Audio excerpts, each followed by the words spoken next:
Welcome into the Five on the Floor podcast on the 5 Reasons Sports Network. Before we get to today's episode, I want to tell you about a great sponsor of the network and of this podcast, and that is AutoNation. You're familiar with AutoNation. If you're looking to buy or sell a vehicle, AutoNation is where you want to go. They're the largest auto retailer from coast to coast, and of course, they have locations all over South Florida. Their friendly and knowledgeable staff here in South Florida will help you save big on a huge selection of new cars, trucks, and SUVs.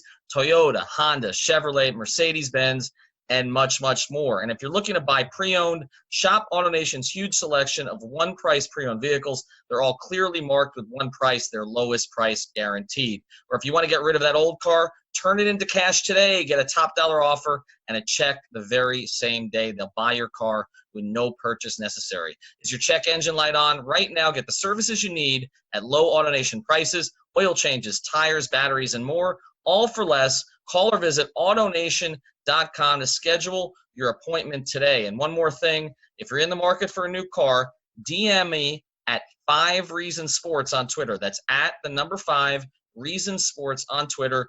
And I'll give an AutoNation senior manager your info so they can reach out to you directly and walk you through the buying process. That's AutoNation, AutoNation.com. And now, on to today's episode. Welcome to 5 on the Floor, a Miami Heat and NBA podcast from Ethan Skolnick with Alphonse Sidney, a.k.a. Alf954. Brought to you by the 5 Reasons Sports Network. Welcome into the latest episode of the 5 on the Floor podcast on the 5 Reasons Sports Network. Make sure you check out the other 12 podcasts in our network. You can find them by typing in 5 Reasons Sports into your favorite podcast provider. 3 yards per carry on the Dolphins is back. Fish Tank, the Dolphins Stories podcast with Seth Lett and OJ McDuffie will be back in about a week with new episodes. They've got a huge one coming up for right after the start of training camp. And also, of course, check out Light Skinned Opinions, Cinco Razones. I never pronounced that quite properly. And Ballscast and all of the other podcasts in our network. But right now, we're going to get back to the Heat conversation. I don't have Alf with me today. He's actually taping Light Skinned Opinions as we speak. I have lighter skinned opinions than Alf does. But I figured I would air some of those here on the podcast. And I'm joined, and I'm really excited to be joined by Candace Buckner. You can find her at Candice D. Buckner on Twitter. I met Candace when she was covering the Indiana Pacers during all those battles with the Miami Heat. She now covers not just the Wizards, but also the NBA for the Washington Post. And there's a pretty good reason why we're having you on. I think you've probably figured it out. Heat fans are obsessed with 2 players that you've covered. And so kind of what I want to get into with you today is who they are and kind of where they are in their respective careers, because I feel like there's a lot of noise around both of them. And I kind of actually wanted to start not with Bradley Beal, but with John Wall, because I feel a little bit, Candace, like he's just been completely written off at this stage.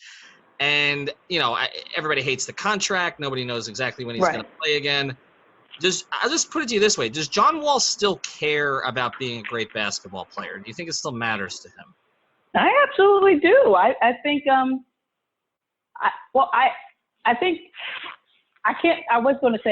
when you're a professional basketball player, you care about competing, but that's not a true statement. I think at a certain level of basketball player, you care about playing. And John is at a certain level. He watches high school girls basketball. He watches NCAA basketball. He watches WNBA. He watches AAU. He loves basketball. And I just feel like he does want to play, although he's got his contract and he has the 5-time All-Star status. In a way, he's accomplished a series of achievements that very few have. Of course, team success is not on his resume. But you would say, okay, he's quote unquote made it. But no, I absolutely do think there is a drive to still play, to still be great, and to still be better than what he has done. And John, I think, is a prideful guy. He reads. He will tell you he reads everything. He sees the tweets. He sees clips and memes, and he knows what people are saying about him. I don't know how healthy it is to be driven by that, but that is something that drives John Wall. and it's a big goal of him to prove the the naysayers and quote unquote haters wrong, that he can't come back and be better than what he was after this Achilles injury. So why has it gotten so negative? I mean, obviously the injuries and Achilles injuries are pretty horrible things. And, I feel like I've been making this case because people have been saying, I've kind of made a Tim Hardaway comparison to John, because I've said, when the Heat got Tim Hardaway, everybody thought he was cooked. And people are like, well, that was a knee and this is an Achilles. And I'm like, yeah, but back in 1995, an ACL tear was considered to be like, if not career ending, pretty damn close to it. I know Achilles injuries. I mean, Kobe's had it. Dominique Wilkins' career was pretty much finished by it. It's not an easy thing to come back from. I mean, Boogie Cousins, looked kind of up and down a little bit last year. It's probably going to take him another year before he gets back to where he was. But is there something else here? Because I hear the contract, I hear the injury, but again, John was kind of the leader of a team that was a second-round team that could have been a conference finals team. And is it that negative in Washington right now? Did they just want him out of there because of the contract and the injury, or are people still supportive? I don't see a lot of people. I'm not constantly on Wizards Twitter, of course. Being a Wizards beat reporter, you see it. But I'm not going to speak for Wizards Twitter. But from what I see, I don't see this outcry to get rid of John, to trade John. The contract is darn near immovable. However, we have seen in other situations, i.e. Blake Griffin in LA, that even if you supermax a guy out, nothing is impossible. I really do think I think it's twofold, but a large part is the nature of when you're not seen and when you're not playing, people forget about you. And sometimes that not being visible leads to jokes and scorns. And we saw it with Isaiah Thomas. He was Mighty Mite. He was so popular during the 2016-2017 season, and then the playoffs, and especially the tragedy that his family faced. So many people had his support, but the moment he gets traded and kind of falls out of the rotation in Cleveland and in LA, it's like, okay, we cool on you. You saw it with Blake Griffin before his renaissance here. You saw it with Dwight Howard. I think he's the number one example of you're so hot, but once you start getting injured, and there were some other things with Dwight, people just kind of push you away for some reason. I think the other aspect of it is the Wizards were kind of like the underdog, fun team to kind of root for, but they did talk a lot. And they were a little chesty, and they had this swagger that may not have been merited. They liked to talk, but they didn't quite always back it up. And I think that after a while, that wore on people. And I think I saw the evolution of that when I first came here. They were the team that was still saying, we're the best backcourt in the East, or we're the best backcourt in the NBA, and all this other stuff that got them highlights on the jump and got them sound bites on other places. And after a while, if you're not backing that up all the time, then people are going to say, nah, we cool on you. Yeah, and one of the things I want to get into with you about that is the relationship between the two guys. So as we transition to Bradley Beal, I remember all that stuff, best backcourt in the East. I mean, that was going back even to the year that I unfortunately had to cover the Cavaliers and spend a lot of time in Cleveland, where I was covering Kyrie and Dion.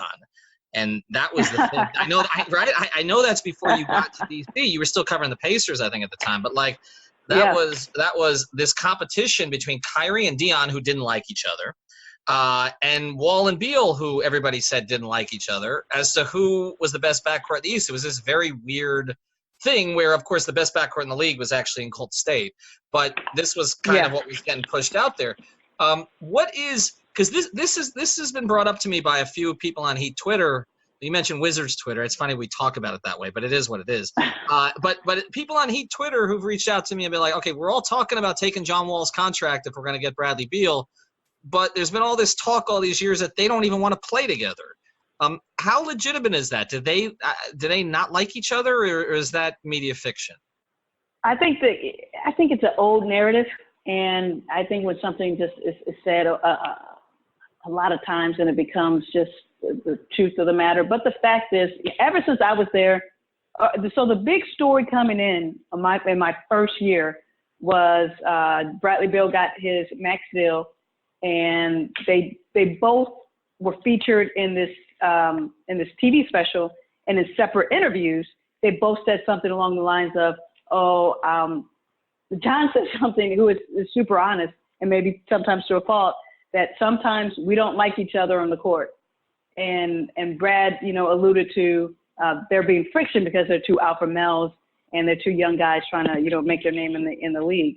And so that was the big story. And, with them basically confirming that all is not well, that pretty much has just added fuel to that fire. But as far as like they hate each other, I haven't seen that. When you're behind the scenes, when you see guys in the locker room and you see them after practice, after shoot around, you can read a lot in body language even, and you just know how the ecosystem of a team operates. When the practice breaks up and the guys who after practice, after physically exerting themselves and being mentally washed and ready to go, the guys who still clump together and hang around each other and like joke and laugh while they're shooting free throws, you can pretty much tell that those guys are friendly. Now, I'm not saying John and Brad did that all the time, but it was not like one was in the far left corner and the other just sprinted to the far right corner to be away from each other. I've seen them interact too many times in a friendly, jovial, the way that basketball players relate to each other way, to show that even if they don't like each other, they're able to get along. There are some coworkers that I don't particularly care for, but I can work with this. I can get along with this. And I think they're probably Candice. That's my whole network. It's basically, no, I'm kidding. I like at least three. The light-skinned guy. You don't like that light-skinned guy. That's right.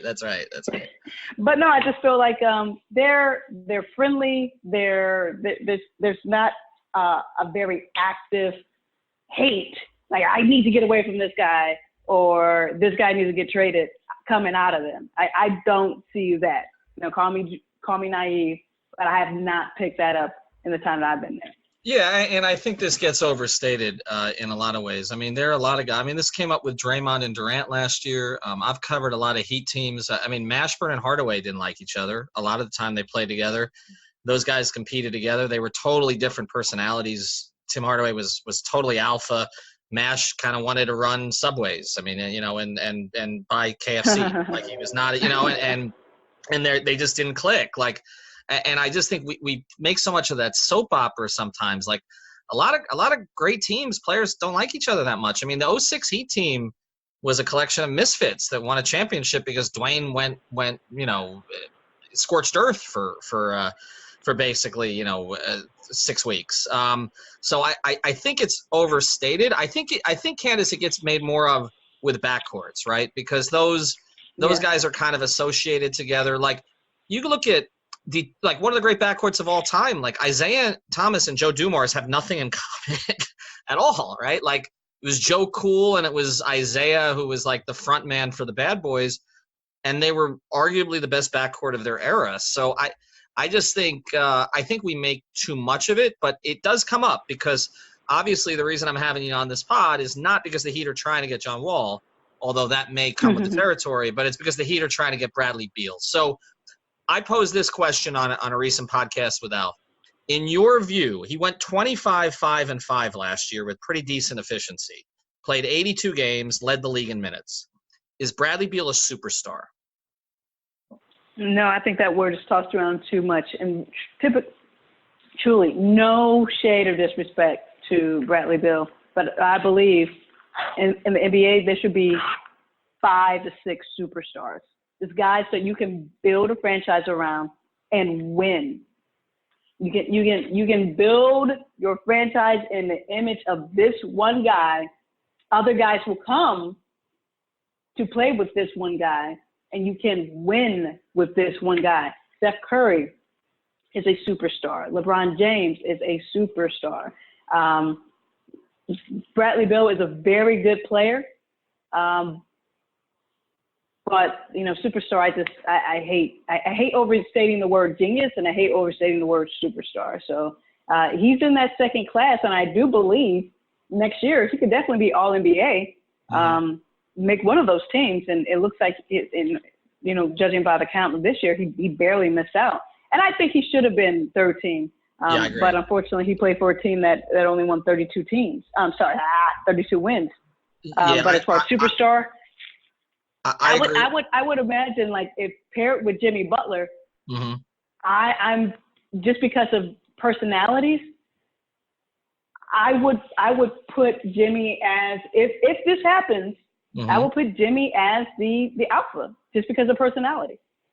I agree with you on that. I mean, clearly Jimmy's an alpha in just about every situation. We saw that in the playoffs last year with Philadelphia, where he was the guy who wanted the ball at the end of games, right? And even though they have two guys that they're basically building their franchise around, so I don't think there's any question about that. I do have a question. I was going to get to this later, but since you mentioned it, I've talked to Jimmy Butler. I'm going to get to know him a lot better down here. I don't know how much you've interacted with him, but he has a certain persona, right? So, I mean, we know what Jimmy is. And I've been doing a bunch of Jimmy Chronicles, or I call them Buckets Back stories, on our podcast, to kind of talking to writers like Casey Johnson and Sean Hyken and others who've and John Krasinski who've covered him.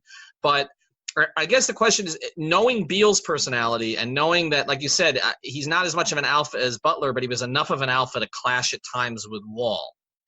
How do you think that fit would go? I think, I don't know. I haven't really dealt that much. I would be the one on the outside saying, Jimmy is a tyrant, because I don't know him. I haven't dealt with him. And all I know is what I've read and what I've seen on Game of Zones, which is hilarious. But I think it is funny. So here's the deal. I do think Bradley wants to be a leader, tries hard to be a leader in a positive way, and wants to be aggressive. But his personality will always be, I'm going to make the right basketball play. He was by far and away the most talented player on the court on most nights, between both teams. But there were times when he would still pass the ball to second-year center Thomas Bryant. And you would think, like, why is Bradley Beal all-star passing the ball to Thomas Bryant? It was the right play. So I don't know that much about Jimmy to know if he has that switch to be Jimmy being Jimmy, or to make the right play. So how would that work out? I don't want to make it seem like Brad will be a shrinking violet. I don't think he's that at all. Football background, 4 brothers. They're all, he's a middle child, but they're all bigger than he is. He comes from a very hyper masculine background. So I don't think he's one to be pushed over. You mentioned Tom passing to second-year center Thomas Bryant. I mean, I looked at that roster that the Wizards rolled out there last year, and I mean, 32 wins. I'm trying to figure out how they got there, to be honest. Based on, it was basically him and nobody else. I mean, I guess Satoransky, but I mean, not a lot on that team. Do you think if he had his choice, okay, and he could stay or he could go, because he's flirting on Twitter lately. Like, he flirted with Dwayne. I know that he admires Dwayne. I know that's why he wears that number. But it's kind of like, that's what's gotten Heat fans excited, because the same stuff was going on with Jimmy, and then all of a sudden the trade was made. I feel like, basically Dwayne Wade is like prime recruiter in Miami, and there is a relationship there. Right. Dwayne's, I don't know if he's angling for team president or owner. I'm not sure, but whatever it is, he should get it. But as far as Bradley goes, do you think if you could have an honest conversation with him and say all things are equal, okay, the money would be equal, which, as you know, with a Supermax it won't be, but like the money would be equal and everything else, and both teams are going to try to put something around you, where do you think he would prefer to play, Washington or somewhere else at this point? I don't want to be the needle pop in the balloon here, or, you can just insert the wah-wah sound. But knowing Brad, just in past, because I haven't spoken to him in depth this summer, but just judging him from what he's told me in the past, in conversations and interviews, he wants to be a loyal guy. He wants to be a guy who sticks to it. We had a big conversation right during the midst of the ugly, trade demands or I want out conversations that Anthony Davis had. He was taking a beating on that. And although Bradley didn't address Anthony Davis directly, he mentioned several times that he doesn't want to have the perception that he's quit. So if the Wizards, all things being equal between Miami and the Wizards, yes, there's South Beach. There's a great franchise that already has its culture set while the Wizards are trying to get to that point. The Bradley that I've talked to, and I don't want to say I know because we can't, how do we really know these guys? Right. But the Bradley that I'm familiar with, he wants to be the guy that people are flock to. He wants to be the guy that attracts the free agents. He wants to be the guy to lead the Wizards out of this quagmire. He wants to be loyal. So, I think all things being equal. Candace, you just killed it. You just killed it. You just killed. I got a whole bunch more podcasts on this planned out. I was gonna go talk to Billy Donovan. Like I've got a whole list of people that I want to get on. That's good. That's good. I mean, who knows? Who knows if that's if that's how he's feeling then in February? Who knows what he's feeling now in July? He's about to have he and his partner about to have another child. Mm-hmm. Maybe he wants to.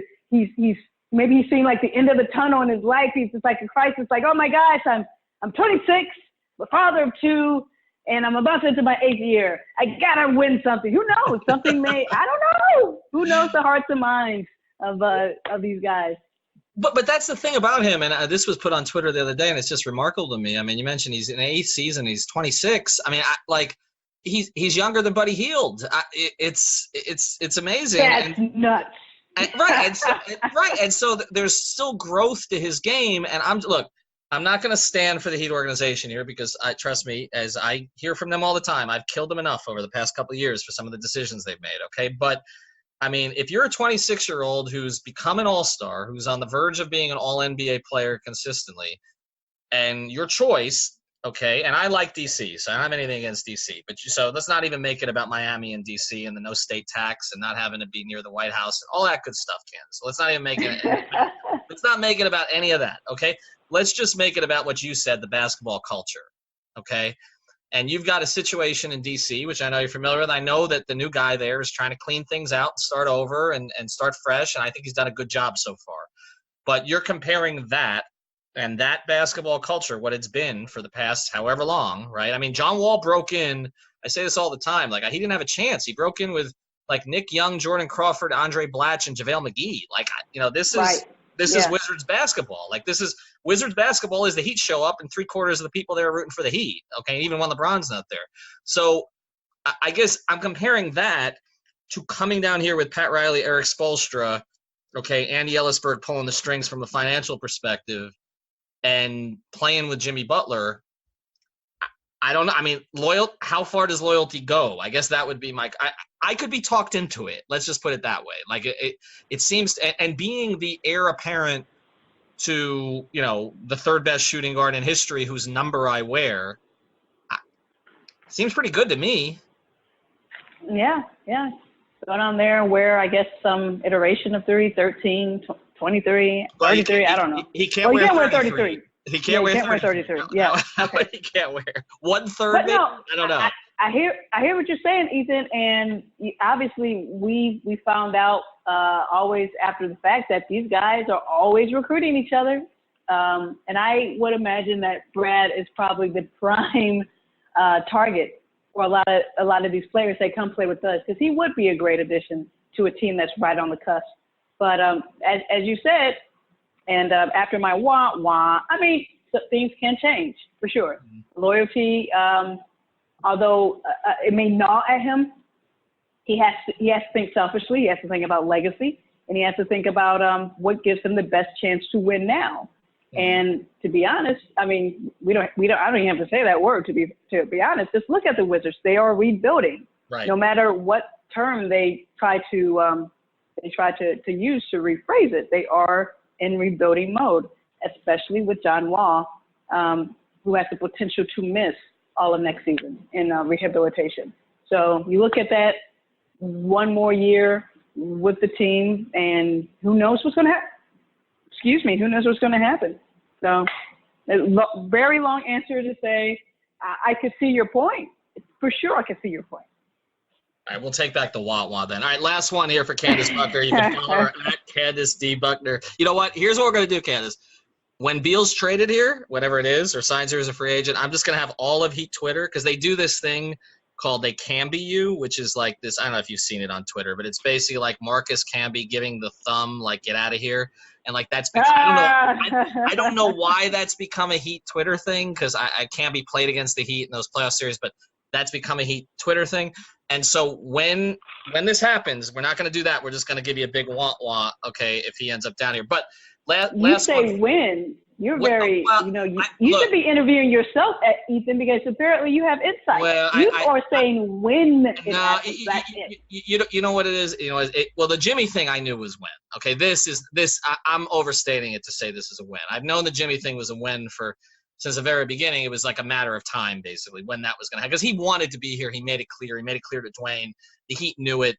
When Riley came out after the season and said, what we really need is a player to state his intentions, they were talking about Jimmy Butler, okay? And so that one was a win. This is not a win, but this is also a knowing the track record of this organization. And, like, Pat doesn't do things halfway, okay? So, it's not saying it's always going to work, but it's saying that clearly this is in their minds that they're figuring out, can it be done now or does it have to be done later?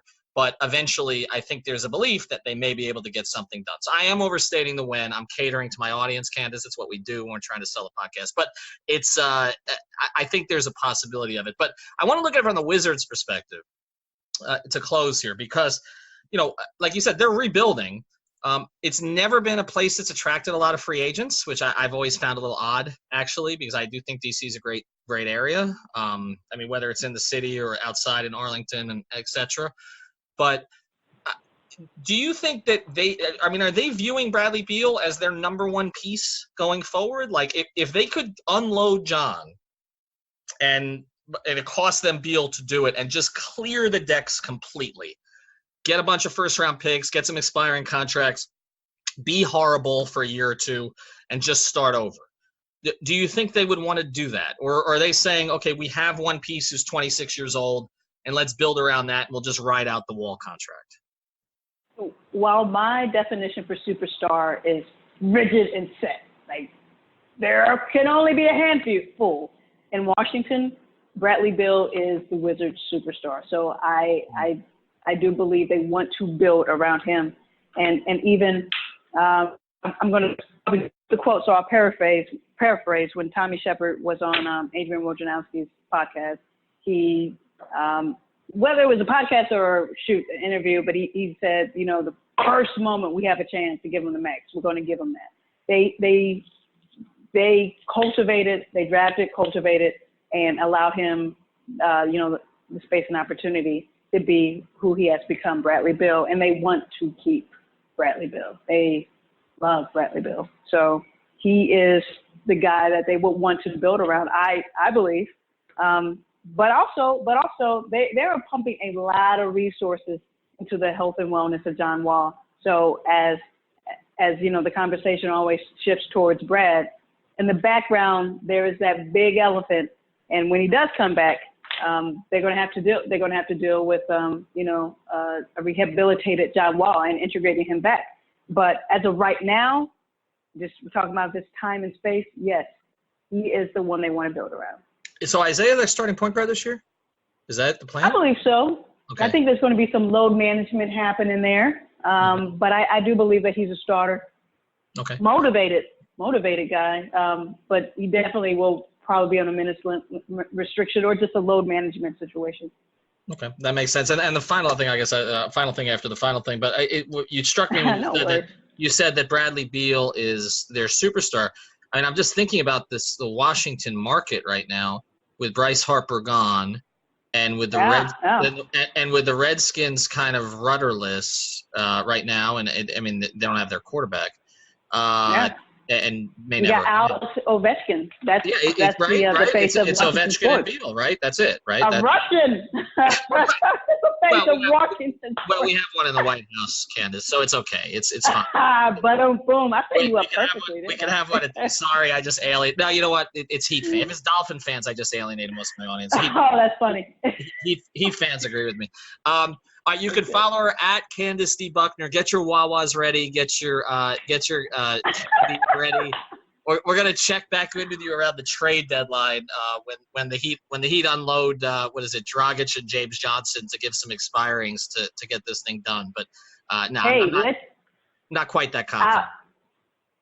Did you happen to check out my piece last week? I did not, but you should promote that on here because that's part of what we do. Go ahead.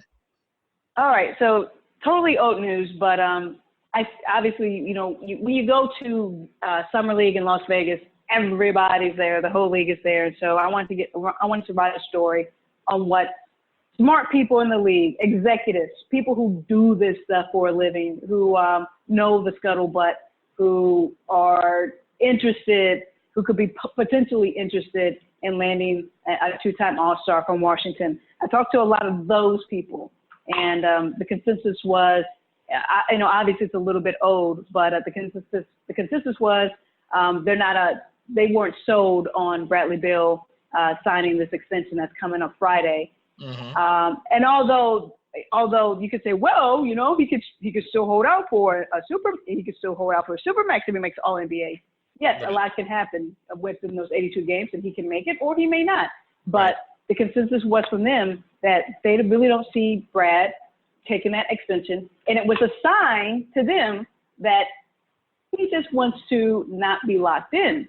Mm-hmm. This is from outsiders. Again, very smart people who know this league, and they're executives, they're front office people.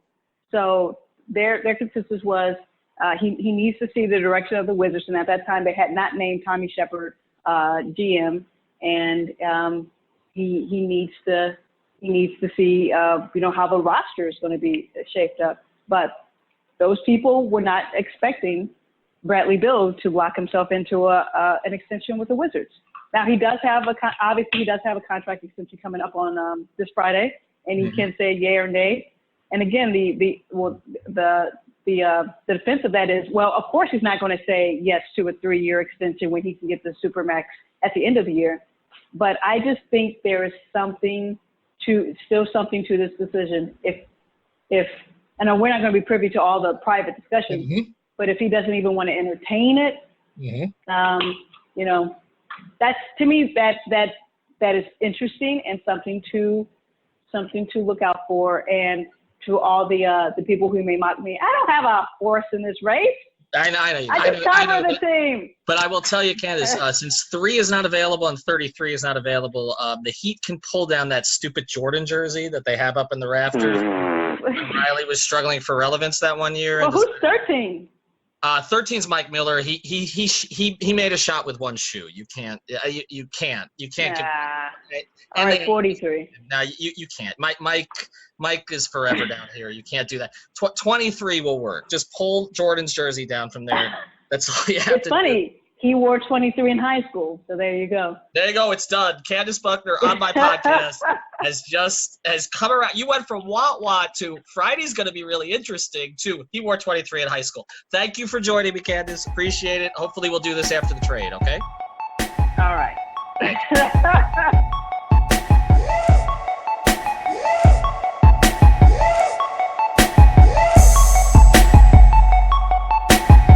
Before we close today's episode, I want to tell you about another of the great sponsors of the 5 Reasons Sports Network. You know them well by now.